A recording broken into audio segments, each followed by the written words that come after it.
Bonjour à tous, on se retrouve dans cette table ronde qui va traiter de la question de l'art et du soin. Pour ce faire, nous avons la chance de pouvoir recevoir aujourd'hui Antoine Fenolio, qui est designer et cofondateur du collectif Les Six Mots, et puis professeur Cynthia Fleury, qui est titulaire de la chaire Humanité et Santé au CNAM et titulaire de la chaire du GHU Paris en psychiatrie et neurosciences. Alors, je vais sans doute vous présenter beaucoup moins que vous pourriez le faire. Est-ce que vous pouvez vous présenter en nous expliquant un peu mieux en quoi votre métier consiste à réunir cette question de l'art, du bien-être, de l'art et la santé?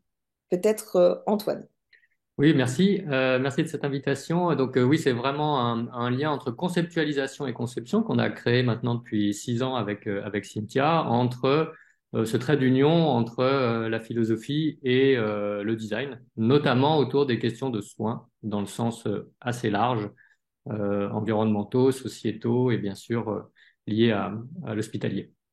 Oui, alors pour aller dans le même sens, la chaire de philosophie à l'hôpital, elle a toute une partie qui est dédiée à la fonction clinique du beau, de la beauté, à la fonction thérapeutique de l'art. C'est pas, elle ne fait pas que ça, hein. Elle a aussi, voilà, c'est une des parties de son travail. Elle travaille, comme on vient de le poser ici, sur le design capacitaire, donc comment on co-design des protocoles de soins, des prototypes, etc., avec les patients, en utilisant bien évidemment leur créativité, mais aussi parfois avec des techniques plus spécifiques de l'art. Ça peut aller des techniques de l'écriture, par exemple Valérie Gâteau qui va travailler sur des ateliers d'éthique narrative, d'écriture, qui va utiliser la médiation du dessin pour lutter contre la clinique du burn-out des soignants. Donc on a un gros travail autour de ça. On a des travaux avec Raphaël Vial, l'art dans la cité avec un protocole, enfin un prototype qui s'appelle Illuminart et qui lui va être utilisé pour donc qui est une projection comme ça artistique dans l'espace du bloc ou de la chambre pour faire varier le seuil nociceptif de la douleur. Par exemple, ça va être des choses sur la beauté du vulnérable. Donc, on travaille là aussi avec, comment dire, un jeune commissaire lié à l'école de Louvre, Frédéric Bettinger, là sur tout un travail iconographique et qui va même jusqu'à les œuvres qui soignent, par exemple le retable d'Issenheim. Et donc on va essayer de faire tout un travail iconographique, historiographique autour de ça. Et puis à chaque fois, bien évidemment, mettre dans ce grand travail les patients, les familles, les équipes. C'est de la clinique institutionnelle, c'est de la clinique subjective. Voilà, donc c'est pour donner que quelques exemples, hein, parce que on va vous montrer des images plus spécifiques encore sur qu'est-ce qu'on appelle la générativité du vulnérable, donc de la théorie de conception à partir du plus vulnérable, de la conception du plus vulnérable, et qu'est-ce qu'on appelle un proof of care. Donc on voit hein, Donc, une portée de l'art dans cette journée oui, mondiale. voilà, c'est pour ça que je me suis permis, parce que c'est quand même assez multiple, sans parler du fait que vous rajoutez à ça tout le non-verbal, par exemple, et je sais que vous allez recevoir le docteur Mukwege, et il y a une antenne de la chaire de philosophie à l'hôpital Panzi, donc chez Denis Mukwege, et là-bas, très spécifiquement, la chaire, il y a déjà une première doctorante qui est partie, médecin doctorante, et la chaire travaille sur la modélisation du protocole d'art-thérapie de Panzi. Et dans ce protocole, il y a aussi des techniques corporelles, hein, tout le non-verbal, la danse, etc., etc., et pas simplement le dessin, les images, etc. Donc oui, la portée de l'art, nous, dans la journée mondiale de l'art, on a décidé de travailler art et santé, art et engagement sociétal et art et éducation à la paix. On voit combien est-ce que l'art déborde en fait par rapport à ce qu'il a à offrir au monde.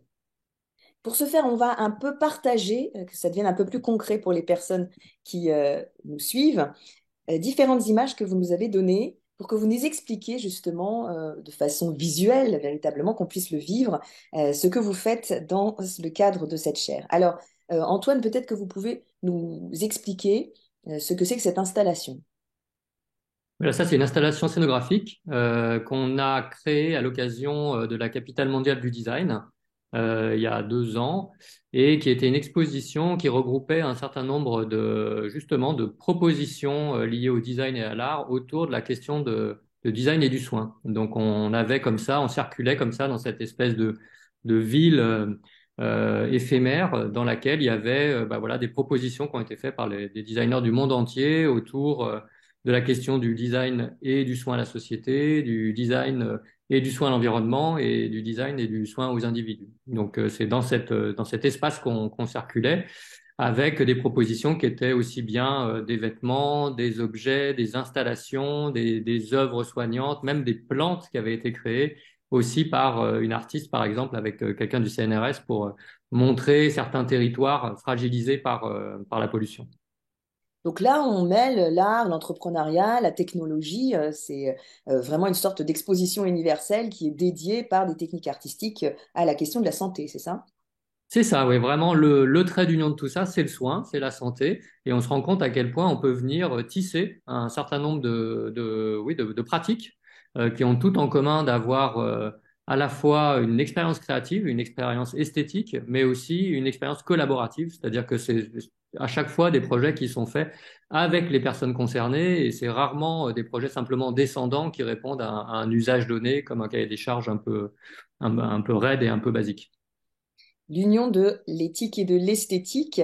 Cette deuxième image, Cynthia, peut-être que vous pouvez nous en dire quelque chose. Oui, alors ça renvoie directement à un travail qui est fait donc maintenant depuis 2 ans au GHU Paris Psychiatrie et Neurosciences, donc par la chaire de philosophie, et puis bien sûr à chaque fois avec Antoine qui dirige plus spécifiquement les expérimentations et les proof of care de la chaire. Donc le cahier des charges du GHU, c'était comment on produit des protocoles alternatifs à la contention mécanique. Donc la contention mécanique, c'est quand on attache les patients contre leur gré, donc c'est du soin sous contrainte, et le but du jeu, bien sûr, qui n'est pas un jeu, c'est de tout faire pour faire baisser, bien évidemment, cet usage, voire peut-être un jour le faire disparaître, mais en tout cas le faire baisser, moins l'utiliser et trouver des techniques qui ont aussi un efficace.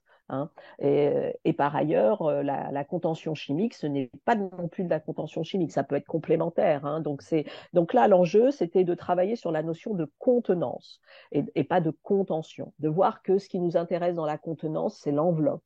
C'est la sécurisation, c'est la réassurance, c'est la restauration, c'est la lutte contre le morcellement de soi, etc. Donc, on a travaillé sur plusieurs mois avec les patients schizophrènes, autistes, bipolaires, que sais-je, avec bien évidemment les équipes soignantes, très important, hein, des ateliers d'idéation, etc., pour à la fin arriver à 7 prototypes, dont vous en avez un qui a passé la phase de construction et de test, c'est le fauteuil. C'était une grande demande d'avoir un fauteuil dans lequel on pouvait s'envelopper volontairement, hein, avec tout un protocole autour. Il peut y avoir aussi de la contention sonore autour de soi, hein, pour créer comme ça une espèce à la fois de paysage sonore et puis de réassurance. Mais on a eu des autres prototypes de contenance par décharge, c'est-à-dire où, par exemple, on va projeter le corps avec un peu de peinture, etc., contre un mur, et on va laisser la trace de ce corps. Et puis, on va travailler autour de cette trace avec le patient dans tout un protocole que je ne développe pas ici, mais on a également un autre protocole qui inclut une imprimante 3D où on imprime la tête de la crise. Donc, vous voyez, c'est une utilisation qui permet d'avoir soit de la clinique des objets, c'est-à-dire une tête de la crise, et puis on peut travailler avec la clinique de l'objet, et puis on est en processus malgré tout et de réflexivité et de création, mais de toute façon on est toujours en co-création, parce que vous voyez ce fauteuil, il est intégralement créé, transformé par à la fois le test, la pratique des patients, leurs familles, les citoyens lambda aussi qui peuvent participer à ces POC. Donc voilà, et ils passent comme ça les tests, puisque notre enjeu, c'est quand même aussi l'evidence-based de tout ça, et donc de produire des outils qui viennent formuler une charge de la preuve qui passe, entre guillemets, les fourches codines des sciences. Donc, à un vrai travail justement de preuve scientifique. Quand vous devez évaluer un objet, vous dites que c'est une co-création avec les patients, les familles des patients, les soignants. On peut imaginer quelque chose qui soit très chiffré, très quali. Alors, on fait les Comment- deux et c'est pour ça que Voilà. c'est très compliqué, puisque en fait, on est dans la création de méthodologies mixtes et c'est qui ont à la fois la difficulté des SHS avec l'hyperqualitatif, mais quand même des seuils de saturation dans les entretiens, enfin toute une méthodologie propre à la robustesse des SHS, mais en même temps, il faut aussi rencontrer une robustesse de l'evidence-based medicine. Donc, c'est des autres types d'échelles. Par exemple, sur la contention, il nous faut à chaque fois un médecin et un SHS. Donc, c'est des binômes, donc c'est des méthodologies plus coûteuses parce que ça sollicite plus de personnes. Ça sollicite aussi de trouver quand même des agencements pour faire passer tous ces questionnaires, entretiens, c'est du temps. Il peut y avoir du réfractaire de la part des personnes les plus vulnérables qui, à la fois trouvent que ça leur fait du bien et que simplement ça peut suffire et pas besoin de De mettre rentrer en tout mots, dans, bien sûr. voilà, d'être tout un protocole de validation. Donc, c'est compliqué, mais voilà, on le fait et on espère à un moment donné démontrer la validité des humanités médicales dans tous ces process. Une petite question indiscrète. Depuis que la chaire existe, combien d'objets ont été non seulement validés, mais adoptés, on va dire, dans le monde hospitalier? C'est terrible ce que vous dites, comme vous voulez voilà. Alors, valider, non, on n'est pas encore dans ça, parce que là, par exemple, on est toujours dans des phases de validation, alors que vous voyez, ça fait 2 ans. La chaire, elle existe depuis 7 ans. Elle a commencé à prototyper, je dirais, il y a 5 ans. Antoine, Ouais, c'est ça, voilà, ouais. C'est quand voilà. même une jeune chaire. Voilà, c'est une toute jeune chaire. Elle a fait comment dire, des choses qui ont été validées hôpital Pompidou. Peut-être qu'Antoine en dira quelque chose sur la question des urgences, au Mali, etc. Donc, il y a quand même quelques endroits où, et puis Maison POC, etc. à Lille. Donc, ça a été posé. Aujourd'hui, la contention, non, on est encore en phase de validation, de test. Il y a une volonté d'aller même jusqu'au marquage CE pour le fauteuil. Non, non, on n'y est pas là. C'est encore, je dirais, allez, si tout va bien, dans 2 ans, on pourra penser, et vraiment si tout va bien, à un déploiement dans les autres services du GHU et même ailleurs. Merci beaucoup. On termine par cette image, Antoine.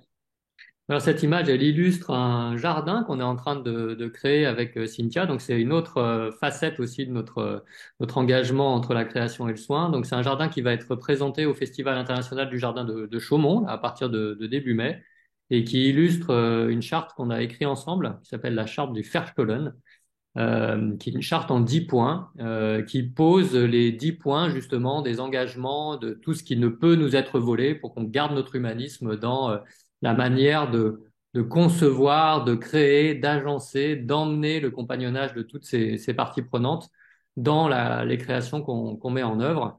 Et donc on circulera dans ce jardin au gré des 10 points qui seront illustrés par des installations, comme par exemple ici une installation qui s'appelle la cape de furtivité, puisqu'un des points est autour de la furtivité et qui permet un peu de brouiller les images qu'on peut voir du monde dans lequel on est pour se glisser derrière et faire vivre des expériences un peu, j'allais dire, en dehors du regard et de pouvoir ainsi s'exprimer librement sur les sujets créatifs sur lesquels on souhaite amener les gens avec lesquels on travaille. Alors, on sent quand même ce paradoxe du Verstollen, c'est-à-dire en fait, vous êtes en train de faire la charte de ce qui ne peut pas être charté, c'est-à-dire, on va dire, l'intégrité de l'être humain. On sent que vous essayez vraiment dans votre démarche de pouvoir englober scientifiquement ce qu'est la racine de notre humanité qui a à voir avec l'art. Est-ce que je me trompe? Non, je crois qu'il y a de ça. Il y a aussi une volonté de créer une communauté, de se dire, voilà, on est garant de défendre des communs, des communs du soin, des communs de ce qu'on veut, mais des communs. Et donc, pour ça, il faut quand même poser quelques invariants, faciliter le travail des uns et des autres. Hein. Vous savez à quel point c'est difficile. Ce sont des engagements longs qui produisent pas mal de découragement, etc., mais qui demandent aussi des techniques de précision, des méthodos. Donc, c'est ça qu'on a essayé de poser dans la charte, c'est de dire, voilà, demain, vous êtes quelqu'un des politiques publiques, vous êtes un directeur de prison, vous êtes un directeur d'hôpital, vous êtes un enseignant dans une classe, vous êtes un DRH, etc.